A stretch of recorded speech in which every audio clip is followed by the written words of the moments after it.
There's more details about her in there. I think it's in the Nesawal. I think it's the Nesawalpili section.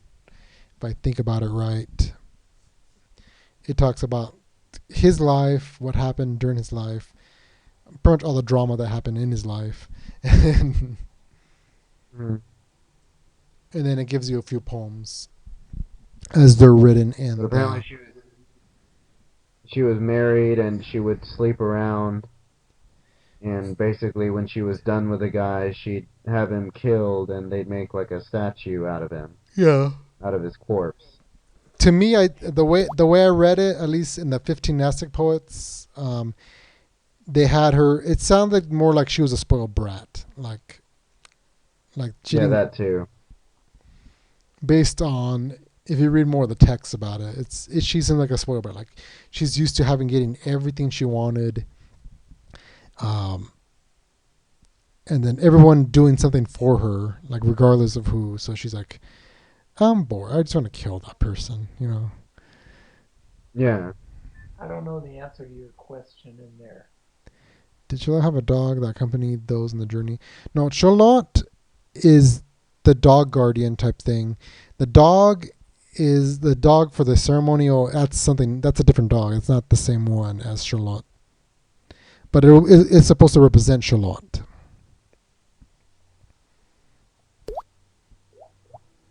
Yeah, the dog represents Charlotte. Charlotte and the dog you see every time. That's two different things. Um, a lot of the non-Aztec cultures do have that as well. They have the dog always accompanying the human to the afterlife. At least in my region, that's what they did. Um, whether it's supposed to be Charlotte or just influence of Charlotte, or maybe it's other cultures that influence the image of Charlotte. Um, it's supposed to be a representation of him, yeah. Because the story, if you go based on the story, Quetzalcoatl went to the underworld with Charlotte, who was his guide to find Mitanticutli, who they were trying to get bones to make the next people for the fifth world. And so Charlotte goes to the underworld with Quetzalcoatl, hence why he's his, I guess, guardian, keeper. I don't know how you want to describe it. Animal spirit, Charlotte. And they go to the underworld. And to make a long story short, that's why he's there.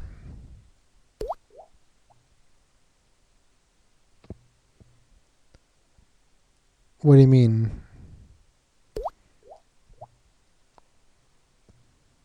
Well, Charlotte is more like a dog creature. He goes to the underworld with Quetzalcoatl. Quetzalcoatl talks to Mithanticutli. He's like, hey, can I have some bones? And he's like, well, you gotta blow into this conch. The conch that Mithanticutli gives to Quetzalcoatl has no holes, so there's no way he can make a sound. So he gets termites and to make holes in the trumpet. He gets bees in there and he blows on it, so it makes a big sound.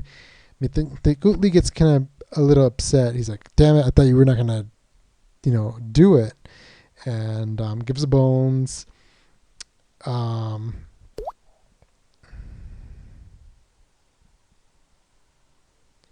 but I'm saying, how does that I actually remind you of never. Adam?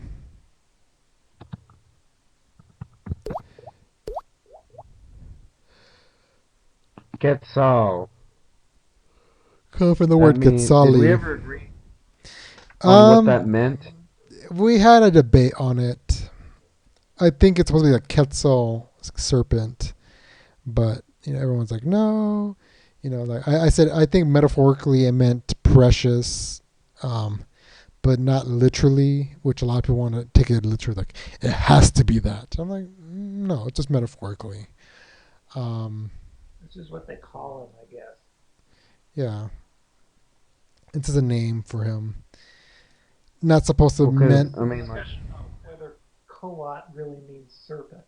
And I think it does, but like it could also mean like a twin or a group. Cool. Because I've heard. Well, I mean, I think it was Ross Hasek.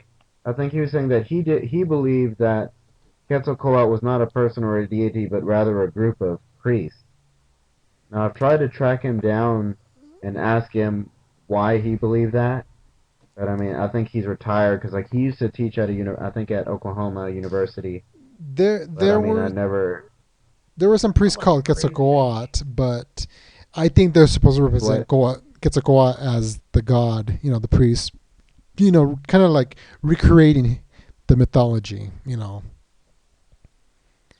Like the dogs are representing Charlotte. The priest called Quetzalcoatl is supposed to represent Quetzalcoatl. But a lot of people get confused because the Quetzalcoatl's always thrown in there. Like, okay, are they talking about the priest? Are they talking about the god? Are they talking about the pol to pol? I mean to pilzin. And it's like it's all three. Okay, it's not supposed to be one thing. But like I said, a lot of people take it very literal, and it's like, no, you're not supposed to take it literal. It's supposed to represent the feeling, the experience of that religious moment. Because I guess is the best way to describe it. Well, I mean, because Quetzal, I've heard that can mean feather. It doesn't mean feather, I don't think. It's just But supposed to Quetzal to means present the bird. description of a quetzal bird. Quetzal. Because I've heard Quetzalcoatl means like specifically a peacock, which you got me a question yet. Because yeah, why would they call it a feathered bird? Every bird has feathers. Yeah, Yeah, it sounds to me like from this discussion I heard that to think of Quetzal meaning like feathered, most of the time that doesn't make any sense. yeah. Yeah, Quetzal I means understand. the bird, the Quetzal, or it means precious. Because I've also heard that too. Like someone said, like an affectionate name, like for your girlfriend, could be Quetzal Siwat, which means like Yeah. a precious woman, beautiful woman. She's got feathers. Yeah. Well, because that's what At first, I thought that was crap, and then I saw, okay, yeah. Well, if Quetzal means feather, then why would they call a peacock Quetzalcoatl feathered bird? That wouldn't make any sense because I mean every bird has feathers, so it makes them birds. Yep, Oh yeah, that's right. Yeah, my dictionary has wheat or atlapali for feather. that's right. I think E- we discussed this before. We I did. remember eat, but I don't remember the other name. I'm used Atlapali. to ishbosh for, I guess, a young woman that you want to hook up with, but um, What is it? ishbosh. Let me write it down Yeah, here. type that in. It's one of those. I guess that's like a It's a young Pueblo woman or word something. here. Ishbosh. Or each poach tree, probably. Yeah, I think I've seen that before. like I thought young that meant woman, like like almost like a girlfriend type thing. But at least that's in the Puebla dialect. It's like a young woman you want to hook up with. Um,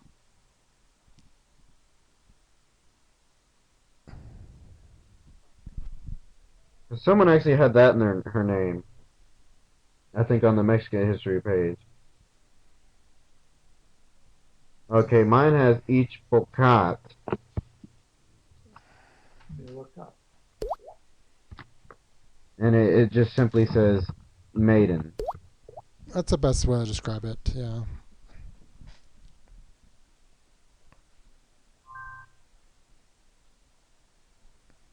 This evolution, I guess, of Nahuatl.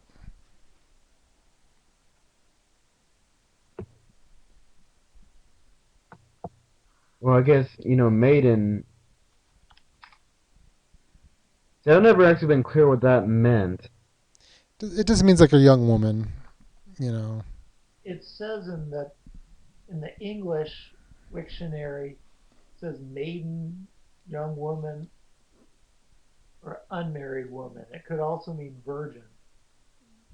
Well, Yeah, that. yeah, because